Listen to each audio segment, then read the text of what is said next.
Every day, we have a choice when we wake up. We can focus on what's wrong with our lives, or we can focus on what's right with our lives. When my brother and I graduated from college, armed with no money and no experience, but some good advice from Mom, we started designing t-shirts and selling them in the streets in Boston. We were drawn to being optimistic, and we believed that there was power in being optimistic.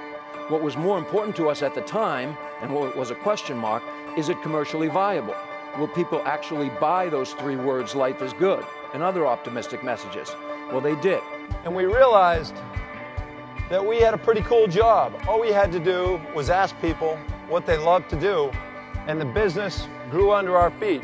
In these early years, something much more significant was happening. We started receiving letters and emails from people going through great adversity, and they would explain to us how optimism helped them power through one of the most difficult parts of their life.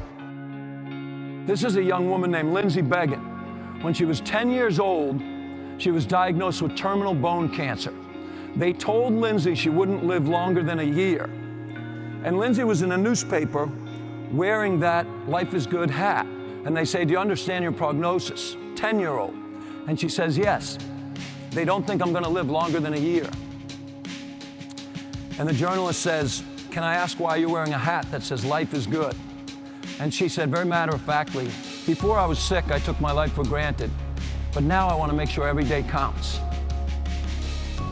And oftentimes, as we grow into adults, we start to view the world a lot more cynically and a lot more skeptically.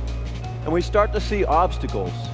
We're a child, most children, they view only opportunity. And this is a lot more powerful, both in your personal life and your professional life. This leads to a lot more connection, a lot more collaboration, and a heck of a lot more fun. We no longer say we have to go to a meeting, we have to work late. We get to do those things because we have a job, because we have work that has meaning.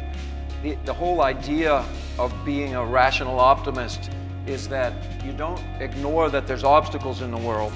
You overcome obstacles by focusing on the opportunities. Raise your hand if you get to be here. Yeah! Life is not perfect. Life is not easy. But if you choose not to focus on the obstacles, but instead on a wide world of opportunity, then life is good. Thank you.